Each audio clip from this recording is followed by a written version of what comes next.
कुपोषण दूर हुआ है। देखिए ना, भारत में आप खाने पीने की दिक्कत नहीं है, ये फिगर तो यही दर्शाता है आपका। ठीक है ना, खेती ज़्यादा होने रही है, आज पढ़ेंगे। ठीक है, अब देखिए ना, हमने पढ़ लिया यहाँ पर, सुना ध्यान से, अब शुरू करते हैं। यहाँ पर आगे तुम्हें पढ़ चुका, हम लोग पढ़ चुके हैं, ज़्यादा बात नहीं करेंगे, समय बड़ा कम है, 15 मिनट निकल चुका। ठीक है, सुनो ध्यान से। यहाँ पर एक पहाड़ी है, यहाँ पर एक पहाड़ी है, यहाँ पर एक पहाड़ी है। ठीक है, यहाँ पे पहाड़ी है, इसका विस्तार यहाँ पर कौन सा राज्य हो सकता है? राजस्थान। तो इस पहाड़ी का नाम है अरावली पर्वत श्रेणी। क्या नाम है? अरावली पर्वत श्रेणी। ठीक है ना, इस पर्वत श्रेणी का नाम क्या है? अरावली पर्वत श्रेणी। ठीक है ना, इस पर्वत श्रेणी का नाम है अरावली पर्वत श्रेणी। ये कहाँ पर विस्तार इसका है? राजस्थान में। ठीक है ना, ध्यान रखना, विश्व की सबसे प्राचीनतम श्रेणी कौन है? विश्व की सबसे प्राचीनतम श्रेणी, सबसे प्राचीनतम श्रेणी, सबसे प्राचीनतम है। इसका नाम क्या पता है आप लोग को? उसका नाम है अरावली। अरावली अरावली अरावली अरावली पर्वत श्रेणी। ठीक है, मैंने बताया था ये जो हिस्सा था तो पहले हिस्सा था नहीं, ये कहाँ से धीरे धीरे नीचे से आया। तो यहाँ की भूमि अलग है, यहाँ की भूमि अलग है इसको। ठीक है ना, ये विश्व की क्या है? सबसे प्राचीनतम पर्वत श्रेणी कौन? अरावली। इसमें एक पर्वत है, इसमें एक पर्वत है, यहाँ पे एक पर्वत है, यहाँ पर एक पर्वत है। इस पर्वत का नाम है गुरु शिखर। क्या नाम है? गुरु शिखर। इस पर्वत का नाम है गुरु शिखर। यानी इसमें अरावली में एक पर्वत शिखर है। क्या नाम है? नाम है गुरु शिखर। गुरु शिखर। ठीक है ना, गुरु शिखर। ध्यान रखना, अरावली की सबसे बड़ी चोटी का नाम क्या है? गुरु शिखर। ठीक है ना, अरावली की सबसे बड़ी चोटी, सबसे बड़ी चोटी, सबसे बड़ी चोटी, सबसे बड़ी चोटी कौन है भाई? नाम है गुरु शिखर। लंबाई कितना है इसका? 1722 मीटर, 1722 मीटर। ठीक है, अरावली। ठीक है, इसका विस्तार कहाँ से कहाँ तक है? तो ध्यान रखिएगा, विस्तार पूछे तो यहाँ से शुरू होते हैं, यहाँ से, इस हिस्से से। तो ध्यान रखना, विस्तार होगा कहाँ पर भैया? गुजरात से, गुजरात, राजस्थान, राजस्थान और हरियाणा तक है। हरियाणा। एक चीज़ और बात बता देता हूँ, इसका विस्तार कुछ दिल्ली तक भी है। क्या है इसका विस्तार? क्या है? कुछ दिल्ली में भी है। क्या? अरावली पर्वत श्रेणी है, पर्वतों का समूह। क्या कहलाता है? पर्वत श्रेणी। ये पर्वत को समूह है कि नहीं? पर्वत श्रेणी। उसमें से एक चोटी ऊपर उठ गई, एक चोटी सबसे बड़ी चोटी हो गई। तो अरावली पर्वत श्रेणी की सबसे बड़ी चोटी, इसका नाम है गुरु शिखर। हाँ, इसका नाम गुरु शिखर, यहाँ आप लिखेंगे गुरु शिखर। हाँ, इसका विस्तार देखिएगा, गुजरात से शुरू हुआ है, राजस्थान में गया है, हरियाणा तक विस्तार है। लेकिन इसका कुछ विस्तार दिल्ली में भी आ गया है, इसका कुछ विस्तार दिल्ली में भी है। और दिल्ली में जानती हैं ना, दिल्ली में इसका विस्तार है कुछ। और दिल्ली में इसको, अरावली को किस नाम से जाना जाता है? रायसीना की पहाड़ियाँ के नाम से। रायसीना की पहाड़ियाँ, रायसीना की पहाड़ियाँ, रायसीना के पहाड़ियों के नाम से जाना जाता है। पहाड़ियों, रायसीना के पहाड़ियों के नाम से। ठीक है, इसका अरावली का थोड़ा सा विस्तार कहाँ पर है? दिल्ली में भी है। तो दिल्ली में किस नाम से जाना जाएगा? रायसीना के पहाड़ियाँ। एक कहीं सवाल तो मैं देखा था, कहीं सवाल देखा था मैंने, वहाँ पर देखा था कि पूछा था कि जो राष्ट्रपति भवन है, राष्ट्रपति भवन है, वो किस पहाड़ी पर है, या किस पहाड़ी का हिस्सा है, या किस पर्वत श्रेणी का हिस्सा है? तो ध्यान रखना, वो रायसीना के पहाड़ी पर है। कौन है? रायसीना के पहाड़ी। जो राष्ट्रपति भवन है कहाँ पर भैया? राष्ट्रपति भवन इसी पहाड़ी का हिस्सा। राष्ट्रपति जो भवन बना है इसी के आसपास बना, राष्ट्रपति भवन इसी पहाड़ी के हिस्से पर बना, राष्ट्रपति भवन, राष्ट्रपति भवन। और रायसीना का पहाड़ी जो है किस पर्वत श्रेणी का हिस्सा है? तो ध्यान रखना, वो अरावली पर्वत श्रेणी का वो हिस्सा है। ठीक है ना, जो रायसीना के पहाड़ियाँ हैं किसका हिस्सा है? अरावली पर्वत श्रेणी का हिस्सा है, पर्वत श्रेणी का हिस्सा है। राष्ट्रपति भवन, संसद भवन अलग जगह है, राष्ट्रपति। ठीक है, राष्ट्रपति में राष्ट्रपति भवन अलग होता है, राष्ट्रपति, हाँ, और संसद अलग होता है। राष्ट्रपति मतलब राष्ट्रपति जहाँ रहता है उसको राष्ट्रपति भवन कहेंगे, सिंपल सी बात। इतना इसका काम खत्म हो गया, किसका? अरावली का काम खत्म, ठीक है। आप पढ़ते विंध्याचल पर्वतश्रेणी, विंध्याचल, आप पढ़ते हैं विंध्याचल पर्वतश्रेणी। चलिए जी, आप पढ़ते हैं विंध्याचल।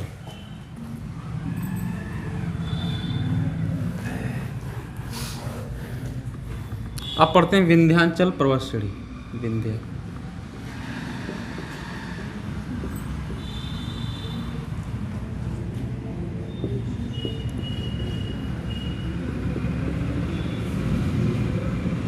विंध्याचल पर्वतश्रेणी, ध्यान रखिएगा, ये जो बीच वाला हिस्सा है ना, यहाँ से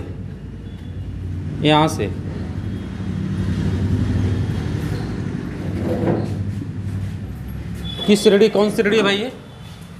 ये विंध्याचल पर्वत श्रेणी है, ठीक है। ये आपकी जो श्रेणी का नाम है क्या है? विंध्याचल पर्वत श्रेणी है।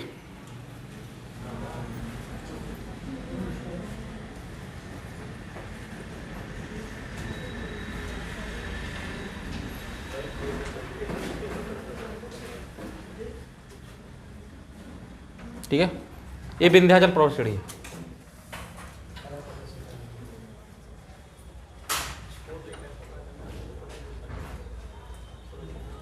अब देखना, ये कुछ यहाँ पर फैली है, यहाँ पर कुछ फैली है, कुछ यहाँ पर फैली है। आ जाओ भाई जल्दी से, यहाँ पर फैली है। इस हिस्से को तो हम विंध्याचल ही बोलते हैं, विंध्याचल। इस हिस्सों को हम बोलते हैं, कुछ हिस्सों को जो उत्तर प्रदेश और मध्य प्रदेश का जो हिस्सा है इसको बोलते हैं कैमूर की पहाड़ियाँ। क्या बोलते हैं? कैमूर की पहाड़ी। हालांकि इस पर्वत श्रेणी किसका हिस्सा है? विंध्याचल का ही हिस्सा है, ठीक है ना, कैमूर की पहाड़ियाँ। और ये जो हिस्सा जो झारखंड में हिस्सा है उसको बोलते हैं पारसनाथ की पहाड़ियाँ, ठीक है ना, इसको बोलते हैं पारसनाथ की पहाड़ियाँ, पारसनाथ की पहाड़ी, ठीक है। तो जो चलिए यार, ये विंध्याचल हो गया आपका। नीचे क्या भैया? सतपुड़ा है। क्या है? बीचों बीच भारत में क्या होना है? ये सतपुड़ा, सतपुड़ा। ये भी टुकड़ों में फैली है। ये भी क्या है? टुकड़ों में फैली है। ये भी टुकड़ों में फैली है, ठीक है ना। ये सतपुड़ा मान लेते, सतपुड़ा है, सतपुड़ा, ये आपका सतपुड़ा है। इसको मैकाल, मैकाला है ना, मैकाल, मैकाल, मैकाले की पहाड़ियाँ। यहाँ पर महादेव की पहाड़ियाँ, महादेव, ठीक है, मध्य महादेव के पहाड़। थोड़ा सा मिस्टेक हुआ है ना, यहाँ पर महादेव होगा।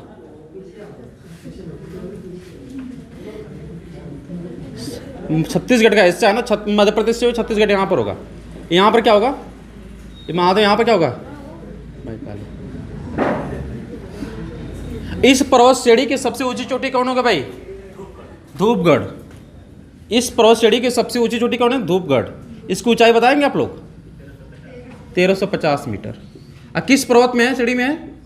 महादेव में। किस में है? महादेव वाले में। महादेव में, महादेव, ठीक है। और कुछ नहीं पढ़ना आपको, इतना पढ़ लिया आपने, बस आप 5 मिनट में खत्म हो जाएगा आपका। मुश्किल से रेली 5 मिनट जाएगा, इस पर खत्म हो जाएगा। बस यही जो पढ़ना था। यहाँ पर अरावली थी आपकी, यहाँ पर कौन थी? अरावली थी आपकी। ये विंध्याचल, सतपुड़ा, ठीक है, ये सतपुड़ा। अब यहाँ देखिएगा, यहाँ पर एक महाराष्ट्र में, सॉरी यहाँ पर महाराष्ट्र में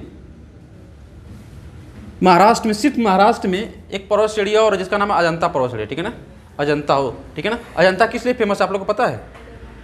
हाँ, किसका गुफा है? हाँ, ठीक है ना। गुप्त कालीन जो है चीजें दर्शाई गई हैं, ठीक है ना। कहाँ पर? अजंता। इस जानना, अजंता, एलोरा। यहाँ पर कौन सी पहाड़ियाँ भाई? अजंता की पहाड़ियाँ, अजंता की पहाड़ियाँ। ठीक है, अजंता की पहाड़ियाँ। आप देखना यहाँ पर एक पहाड़ी है, एक पहाड़ी है यहाँ पर भी, और यहाँ पर भी एक क्या है, पहाड़ी है। इस पहाड़ी को हम बोलते हैं पश्चिमी घाट। क्या बोलते हैं? पश्चिमी घाट। पश्चिमी घाट क्यों बना, जब मैं पठार पढ़ाऊंगा तो कैसे बना मैं उसके बारे में चर्चा करूंगा, अभी पढ़ लो यहाँ पर, ठीक है। पश्चिमी घाट, पश्चिमी घाट कल शुरू भी करेंगे, कल ख़त्म भी कर देंगे। पश्चिमी घाट एक कौन घाट है भैया? ये है पूर्वी घाट, पूर्वी घाट, पूर्वी घाट, ठीक है ना, पूर्वी घाट। अगर आपसे पूछे पूर्वी घाट की सबसे ऊंची चोटी का नाम पूछे आपसे, पूर्वी घाट है ना, पर्वतों का समूह, कौन घाट है? पूर्वी घाट। तो पूर्वी घाट क्या है ना कि मैंने याद कि मुझे ये चीज़ें ना बड़ा सटीक सोचना पड़ता है, तो मेरे घर के ठीक पश्चिम में, मेरे ठीक पूरब में मेरे मौसा का घर है ठीक पूरब में, और उनका नाम महेंद्र है। तो मुझे याद हो गया, ठीक है ना। पूछेगा मुझसे, देखिए पूर्वी घाट की सबसे ऊंची चोटी क्या नाम है, ध्यान रखना, महेंद्रगिरी। क्या नाम है? महेंद्रगिरी, महेंद्रगिरी, महेंद्रगिरी। चूँकि मौसा हैं तो महाबलेश्वर भी हैं, मौ से मौसा महाबलेश्वर। देखना पश्चिमी घाट का पूछेगा तो महाबलेश्वर, पश्चिमी घाट के पूछेगा आपसे तो महाबलेश्वर, महाबलेश्वर। सबसे ऊंची चोटी कौन है भाई? सबसे ऊंची चोटी इसकी ऊंची चोटी है, और यहाँ के कौन है? महाबलेश्वर, महाबलेश्वर, बलेश्वर। हालांकि इसके एक और नाम से जाना जाता है भाई, कुसुम खाई, एक नाम और है भाई इसका, सुख, मुझे भाई भूल रहा हूँ उसका नाम, हालांकि उसका मेन नाम वही है, लेकिन अक्सर परीक्षा से इसी के नाम से पूछता है, ठीक है ना। सुख बोई करके नाम है, कुछ नाम उसका, ठीक है ना, उसका कुछ करके है, मैं बता दूंगा आपको बाद में, ठीक है ना। हल्का मूल नाम उसका वही है, लेकिन अक्सर परीक्षाओं में आपको महाबलेश्वर के नाम से पूछता है जी। नहीं, सह्याद्री नहीं, पश्चिमी घाट को हम सह्याद्री बोलते हैं। पश्चिमी घाट को हम क्या बोलते हैं? सह्याद्री बोलते हैं। ये पश्चिमी घाट है ना, इसी को हम क्या बोलते हैं? सह्याद्री, सह्याद्री, इसी को हम सह्याद्री बोलते हैं, पश्चिमी घाट, ठीक है। आप देखिएगा जहां पर पश्चिमी घाट आप पूर्वी घाट मिलता है, वहां पे एक पहाड़ी और है, उस पहाड़ी का नाम है नीलगिरी की पहाड़ी। कौन पहाड़ी भाई? नीलगिरी की पहाड़ी, नीलगिरी की। यहाँ पर केरल वाला हिस्सा है, यहाँ पर कौन हिस्सा है? तमिलनाडु का हिस्सा है। यहाँ पर केरल का, यहाँ पर तमिलनाडु का हिस्सा है, ठीक है ना। तो यहाँ पर एक, जहाँ पर दोनों का जंक्शन कौन है? पश्चिमी घाट और पूर्वी घाट का जंक्शन कौन है? नीलगिरी की पहाड़ियाँ, ठीक है ना, नीलगिरी पहाड़ियाँ, नीलगिरी की पहाड़ियाँ,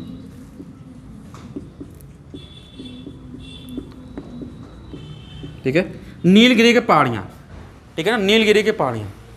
अगर आपसे पूछेगा कि नीलगिरी की पहाड़ी जो है, नीलगिरी पहाड़ी है, उसकी सबसे ऊंची चोटी कौन है? अगर इसकी सबसे ऊंची चोटी पूछेगा, अगर इसकी सबसे ऊंची चोटी पूछे तो क्या बताओगे भाई? क्या बताओगे? नीलगिरी की पहाड़ी की सबसे ऊंची चोटी, जो नीलगिरी है, गिरी पहाड़ी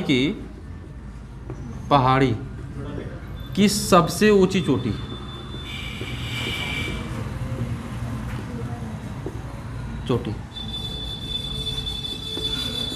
ध्यान रखना, ये पश्चिमी घाट है, कौन घाट है? पूर्वी घाट, दोनों का जंक्शन कौन है? नीलगिरी की पहाड़ियाँ, नीलगिरी की पहाड़ियाँ। एक बेटा ए, एक बेटा ए, कितना बेटा? डोडा बेटा, ठीक है ना, 2 बेटा। तो ध्यान रखना, 2 बेटा, डोडो बेटा, 2 बेटा, ठीक है ना, डोडो बेटा, डोडा बेटा ना, डोडा बेटा, डोडा बेटा। इसकी ऊंचाई कितनी है भाई? 2611 है।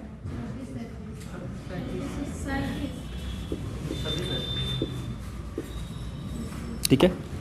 इसके ठीक नीचे एक पहाड़ी और है, इसके ठीक नीचे एक पहाड़ी और है, यहाँ पर इसके ठीक नीचे एक पहाड़ी और है, उसका नाम है अन्नामलाई की पहाड़ी। क्या नाम है? नल्ला मलाई की पहाड़ी है, ठीक है ना। अन्नाल तो है, नल्ला मलाई यहाँ पर आंध्र प्रदेश में है, ठीक है ना, नल्ला मलाई भी है आंध्र प्रदेश में। ये कौन पहाड़ी भाई? अन्नामलाई की पहाड़ियाँ। यहाँ पर पहाड़ी का नाम है क्या? अन्नामलाई, ठीक है ना, अन्नामलाई की पहाड़ियाँ है। मैं इधर लिख देता हूँ, अन्नामलाई की पहाड़ियाँ है, ठीक है ना। नीलगिरी का ठीक नीचे कौन है? अन्नामलाई की पहाड़ियाँ, अन्नामलाई की पहाड़ियाँ, अन्नामलाई की पहाड़ियाँ, अन्नामलाई। आहा, अन्ना मतलब भाई होता है शायद, हाँ, मलाई, अन्ना मलाई। अन्ना मलाई के खा के मूड बन जाएगा ना, मूड बनेगा कि नहीं बनेगा, मलाई खा के मूड बनेगा कि नहीं बनेगा। तो ध्यान रखना, अगर अन्ना मलाई के सबसे ऊंची चोटी पूछे तो क्या बताओगे, अन्ना मुडी। कौन है, अन्ना मुडी, ठीक है ना।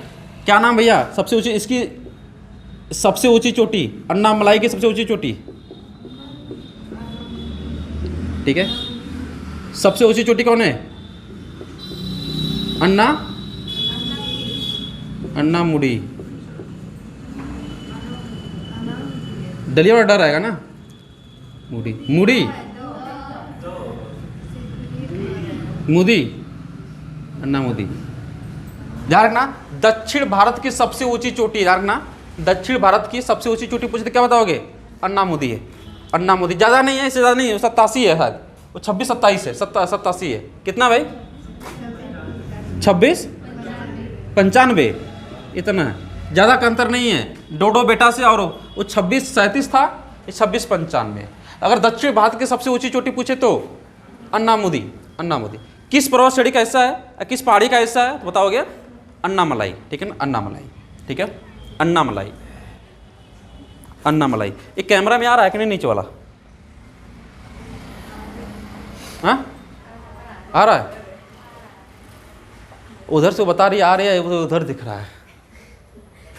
आप देखना, यहाँ पर अन्ना मलाई था, नीचे एक पहाड़ी और है, इस पहाड़ी का नाम बताया आप लोग को, ये भारत की सबसे लास्ट पहाड़ी है, ये पहाड़ी का नाम है, ये पहाड़ी जो है भारत की सबसे लास्ट पहाड़ी है, ये पहाड़ी जो है भारत की सबसे लास्ट पहाड़ी है, इसका नाम है कार्डेनम की पहाड़ी, ठीक है ना, इसका नाम है कार्डेनम की पहाड़ी में, कार्डेनम, कार्डेनम, कार्डेमम होता है ना, कार्डेमम। यहाँ पर कौन सी पहाड़ी भाई, कार्डेनम की पहाड़ी, यहाँ पर इधर लिख देता हूँ मैं, कार्डेनम की पहाड़ी, कार्डेमम। अब देखिएगा, यहाँ पर इलायची की खेती बहुत होती है, कहाँ पर, इस पहाड़ी के क्षेत्र में क्या होती है, इलायची की खेती होती है, कार्डेनम की पहाड़ी। इस क्षेत्र में किसकी खेती होती है, इलायची की खेती होती है, इलायची की खेती, इलायची की खेती होती है, ठीक है। तो ध्यान रखना, इसलिए इसी कारण कार्डेनम पहाड़ियों को हम इलायची की पहाड़ियाँ भी कहते हैं, ठीक है ना। इसको हम क्या बोलते हैं, इसी को इलायची की पहाड़ी बोलते हैं, इलायची, इलायची की पहाड़ी, की पहाड़ी कहते हैं, ठीक है। आइए देखिएगा, इसको भारत की अंतिम पहाड़ी के नाम से भी जाना जाता है, भारत के अंतिम पहाड़ी, क्योंकि उसके नीचे कुछ नहीं है, भारत के अंतिम पहाड़ी के रूप में भी इसको जाना जाता है, अंतिम पहाड़ी, भारत की अंतिम पहाड़ी, ठीक है, भारत के अंतिम पहाड़ी के रूप में भी इसको जाना जाता है। किसको भाई, कार्डेनम, ठीक है, कार्डेनम को। तो मैं ओवरऑल खत्म करता हूँ, और आपके नोट्स में बहुत कुछ हुआ, लेकिन वो जरूरत नहीं है, ठीक है ना, काम की चीज़ें यही हैं, ठीक है। पश्चिमी घाट, पूर्वी घाट, जहाँ दोनों जंक्शन मिलेगा कौन, नीलगिरी, थोड़ा सा नीचे अन्नामलाई, अन्नामलाई की जो सबसे ऊंची चोटी है, नीलगिरी की सबसे ऊंची चोटी डोडो बेटा 26-37 है, और उसके बाद कौन आएगा, अन्नामलाई, अन्ना मोदी इसकी सबसे ऊंची चोटी है 26-95 मीटर। उसके नीचे कौन आएगा, कार्डेनम का पहाड़ियाँ, यहाँ पर इलायची की खेती होती है, इसलिए इसको इलायची की पहाड़ी भी कहा जाता है, ठीक है ना। यहाँ पर विंध्याचल पर्वत, ठीक है ना, विंध्याचल पर्वत था, और कैमूर के पहाड़ियाँ, एमपी और यूपी का थोड़ा हिस्सा जो किनारे वाला हिस्सा है उसको कैमूर के पहाड़ियाँ, और झारखंड में जब बढ़ जाता है तो उसको बोलते हैं पारसनाथ की पहाड़ियाँ, ठीक है ना। और सतपुड़ा दिखेगा यहाँ पर, सतपुड़ा, सतपुड़ा, सतपुड़ा के भी अलग अलग हिस्से हैं, ये जो सतपुड़ा के पहाड़ी के अलग अलग हिस्से हैं, हालांकि जो पूरा यहाँ से यहाँ तक हिस्सा है वो सतपुड़ा का ही हिस्सा है, ठीक है ना, वो अलग अलग हिस्सों में वो बटा है, ठीक है ना। यहाँ पर सतपुड़ा के नाम से, यहाँ पर राजपिपला के नाम से भी जाना जाता है, पश्चिमी हिस्सा राजपिपला, ठीक है ना। महादेव की पहाड़ियाँ और मैकाले, इस पर्वत श्रेणी की जो सबसे ऊंची चोटी उसका नाम क्या है, धूपगढ़ है, धूपगढ़, ठीक है ना, किसमें है, महादेव में है, ठीक है। यहाँ पर थी अरावली पर्वत श्रेणी, जो भारत की नहीं पूरा विश्व की प्राचीनतम श्रेणी है, ध्यान रखना, विश्व की। और इसमें जो पर्वत था कौन था, गुरु शिखर, जिसकी ऊंचाई थी 1722 मीटर थी, 1722 मीटर, ठीक है ना, ध्यान रखिएगा। और यहाँ का थोड़ा सा और विस्तार था तो दिल्ली में चला जाता है, उसको बोलते हैं रायसीना की पहाड़ियाँ। जो हमारा राष्ट्रपति भवन है कहाँ, किस क्षेत्र में है, रायसीना के पहाड़ी के क्षेत्र में ही बना है। सवाल पूछा भी है कि जो हमारा जो राष्ट्रपति भवन है, ठीक है ना, कई बार सवाल पूछा, मैंने पेपर में भी देखा है कि किस क्षेत्र में आता है, तो रायसीना के पहाड़ी के क्षेत्र में आता है, जो अरावली का हिस्सा है, ठीक है ना, जो अरावली पर्वत श्रेणी का हिस्सा है। तो ओवरऑल आपका खत्म होता है आपका ए। एक बात सुनिएगा ध्यान से, अभी खत्म नहीं हुआ। अब देखिएगा यहाँ पर कौन प्रोसीडी है, यहाँ पर मैं ओवर हटा देता हूँ। यहाँ पर कौन प्रोसीडी है, यहाँ पर कौन प्रोसीडी है, यहाँ पर है ये सतपुड़ा है। कौन है? सतपुड़ा के ऊपर से उत्तर से एक नदी निकलती है, उसका नाम है नर्मदा नदी। क्या नाम है भैया? नर्मदा नदी। ठीक है, अब मुझे बताओ यहाँ पर क्या है? यहाँ पर एक पहाड़ है। क्या है? पहाड़ है, ऐसे करके ऐसे। तो अगर मान लीजिए नदी यहाँ से निकलती है तो अब कैसे गति करेगी? कैसे गति करेगी? ऊपर जाएगी, नीचे आएगी, ऊपर जाएगी, नीचे आएगी, ऊपर जाएगी, नीचे जाएगी, यही ऐसे गति करेगी ना आपकी। जब नदियाँ ऐसे गति करती हैं तो ध्यान रखना, एक घाटी का निर्माण करते हुए चलती हैं। घाटी क्या होता है समझ लो। दो पहाड़ों के बीच की भूमि को क्या बोलते हैं? घाटी। दो पर्वतों के बीच की भूमि को क्या बोलते हैं? घाटी। अब देखिए ये पर्वत है और ये पर्वत है, तो ये बीच की जो भूमि क्या कहलाएगी आपकी? घाटी कहलाएगी। तो दो पर्वतों के बीच की भूमि क्या कहलाती है आपकी? घाटी कहलाती है। तो ध्यान रखना, तो ये जो नर्मदा नदी मान लेते हैं यहाँ से निकल जाती है तो कैसे चलती है? इसी तरह चलेगी आपकी, ऐसे चलेगी, ऐसे चलेगी, ऐसे चलेगी, ऊपर जाएगी, नीचे आएगी, ऊपर जाएगी, नीचे जाएगी। तो ध्यान रखना, जो नर्मदा नदी है वो भ्रंश घाटी का क्या करती है? निर्माण करती है। जो नर्मदा नदी है वो भ्रंश घाटी का निर्माण करती है, भ्रंश घाटी का निर्माण करती है। ठीक है ना। और देखना, दो नदियाँ सिर्फ ऐसी है, देखा जाए तो मुख्यतः दो नदियां ऐसी हैं जो क्या करती हैं? पूरब से पश्चिम की ओर जाती हैं, मतलब इधर से बहकर इधर आती हैं। अक्सर नदियां क्या करती हैं कि इधर से बहकर इधर जाती हैं, इधर जाएंगे, इधर जाएंगे। लेकिन यहाँ पर नर्मदा नदी है, ठीक है ना, यहाँ पर कच्छ के खाड़े में गिरेगी, ठीक है ना, कच्छ के खाड़े पर। ऐसी नदी पर आपको पता ना सरदार सरोवर बांध है, ठीक है ना, और जो मूर्ति लगी है सरदार जी की इसी पर नदी पर है, ठीक है ना। और यहाँ से यहाँ पर कौन नदी है भाई? अजंता प्रोसीडी है, इसके बीच से एक निकलती है। और कौन? ये इसका नाम है, इसका क्या नाम है? इसका नाम है ताप्ती नदी। क्या नाम है? ताप्ती नदी। ये नर्मदा नदी थी, ये नर्मदा नदी, ये नर्मदा, और ये कौन है? ताप्ती। ताप्ती। अब बताओ, क्या ताप्ती भी भ्रंश घाटी का निर्माण करेगी? ताप्ती भ्रंश घाटी का निर्माण करेगी, दो पर्वतों के बीच से निकलेगी। तो हाँ, ताप्ती भी भ्रंश घाटी का निर्माण करते हुए चलेगी। मैंने तो ऊपर से काट दिया, आएगी तो इसी पे ऊपर नीचे करते आएगी ना। कोई बोल रहा है नहीं निकलेगी। तो ध्यान रखना, ताप्ती भी क्या करेगी? भ्रंश घाटी का निर्माण करेगी, और नर्मदा भी क्या करेगी? भ्रंश घाटी का निर्माण करेगी। भारत के दो मुख्य ऐसी नदियां हैं जो क्या करती हैं? पूरब से पश्चिम की ओर जाती हैं। और मैक्सिमम जो भारत की बड़ी बड़ी नदियां हैं वो ध्यान रखना पश्चिम से पूरब की ओर जाती हैं, बंगाल के खाड़ी में गिर जाती हैं। ठीक है, तो ओवरऑल आपका टॉपिक होता है खत्म। हाँ, एक देखिए माही नदी के बारे में हम चर्चा करेंगे। एक्चुअली क्या ना, माही नदी बोलो चाहे लूनी नदी बोलो इसको, ठीक है, माही नदी के बारे में चर्चा करेंगे। एक्चुअली क्या ना, माही नदी जो है ना वो ऊपर बहती नहीं है, ठीक है ना। माही नदी जो है ऊपर नहीं बहती, और राजस्थान की नदी है माही नदी, ठीक है। वो यहीं पे गिरती नहीं है, कच्छ के रण में आकर समाप्त हो जाती है। वो कच्छ के रण में माही नदी, माही यहाँ से निकलती है माही नदी, ठीक है ना। वो खारे पानी की नदी है, हम उसके बारे में बात करेंगे जब नदियों पढ़ाएंगे तो माही नदी के बारे में। वो ऐसी नदी है जो कर्क रेखा को 2 बार काटती है। ऐसी नदी है जो कर्क रेखा को, अच्छा प्रश्न बनेगा इसलिए मैं पढ़ाऊंगा, नदियाँ पढ़ाऊंगा, ठीक है। तो ओवरऑल आपका पर्वत श्रेणी खत्म, कल पठार खत्म करेंगे, एक दिन में पठार खत्म हो जाएगा आपका, ठीक है। ये पर्वत श्रेणी खत्म आपकी।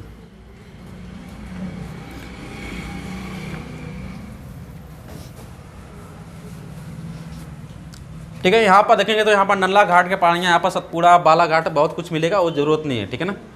आपको जो जरूरी है वहीं देख पढ़ लो।